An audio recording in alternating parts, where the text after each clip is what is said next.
Hey, this is Chris, and in this video I'm going to be talking about financial resolutions you can be making as a family. Now, I've been with my partner for about 10 years now. We've got 2 kids, and something I've learned more and more about is the importance of setting financial goals together and talking about money. So the first resolution I think everyone can make when they're in a relationship or have a family is actually around talking to your partner about money.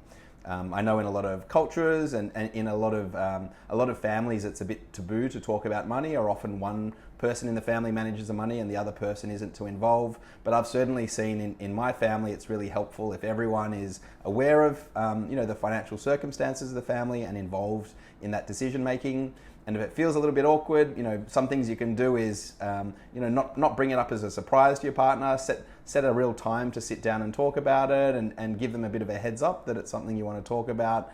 But definitely being open about your family goals and what you're trying to achieve and what's important is very critical, I think. And there are a lot of decisions that you need to make jointly, when you're in a family, around very important financial investments that you might need to make as a family. And those could be financial investments like buying a house or an investment property or investing in shares, but also investments in your kids, for instance. So a big decision a lot of families have to make is around schooling. Should I send my kids to a private school, a public school? What's the cost impact and how am I going to save up for that? So these are all great topics, I think, for all couples to be talking about in an open way, because I do think it helps to build a stronger relationship, and also makes sure that everyone in the relationship is on the same page when it comes to how you're planning to use and spend and grow your savings. So talking would be my first resolution. The second one would be, off the back of that, making sure that you've either created or you're reviewing some sort of family budget. Now, I know budgets come in all sorts of shapes and sizes, and there's been plenty of books being written about how to set a family budget, and there's all sorts of different ways to do it.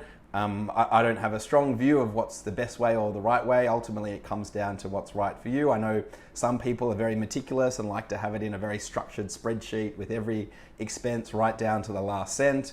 Others like to have it a bit more high level. I'm more in that high level bucket where we try and set a good understanding of what's our incoming earnings for a year and what do we expect our expenses will be across the main categories. And that helps us work out, okay, well, what should our savings goal be, should be, and what sort of budget do we have to spend on things like a holiday. So whether it's specific or high level, I do think it's worth having a chat to your partner or your family about the family budget to really give you a sense of ownership of that over the coming year. And there's also an opportunity throughout the year to review it and reset.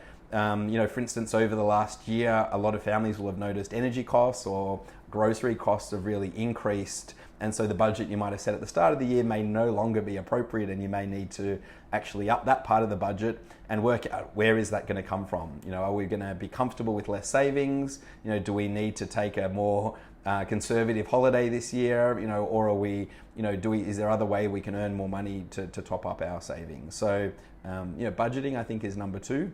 The third one, I think, is making sure if there is an opportunity to pay down debt that you have as a family, either together or as individuals. Usually if there is high interest debt outstanding, that is going to be the next best place to put any available savings. And in the current interest rate environment, the cost of servicing debt is only going higher. So paying off debt, I think, is even more important.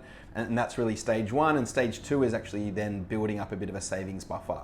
So once you've extinguished all of the debt, it's actually building into the positive and making sure you've got a bit of money set aside for if there's an emergency, whether it's a health emergency or some sort of other situation like losing a job that requires a bit of cash to use over a few months. So that's the next one: pay down debt and build a bit of an emergency fund.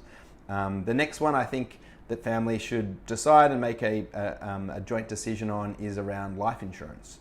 Now, life insurance, I think for a lot of people at different points of their life, isn't so relevant.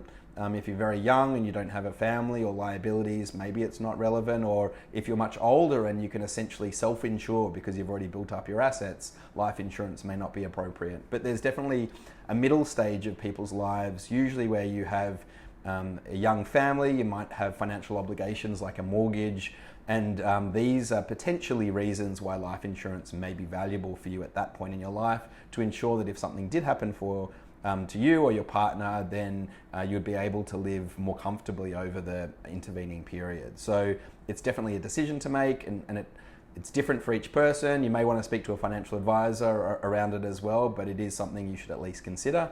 And then the final family resolution, I think, around money that everyone should be considering is how you could be investing either as a couple or investing for your kids.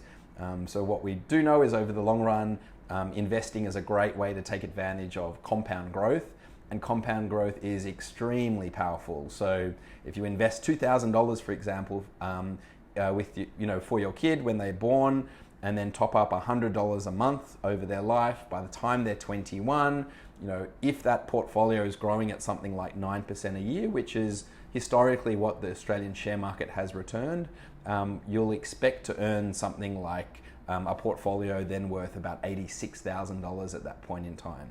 Now, obviously there are some variables there, tax and other factors, but it shows the really amazing magical impact of compounding over many years.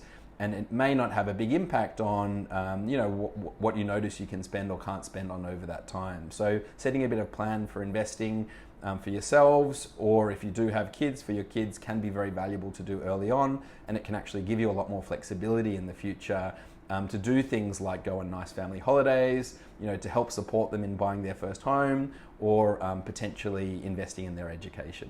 So that'd be my top tips for setting financial goals and setting financial resolutions as a family.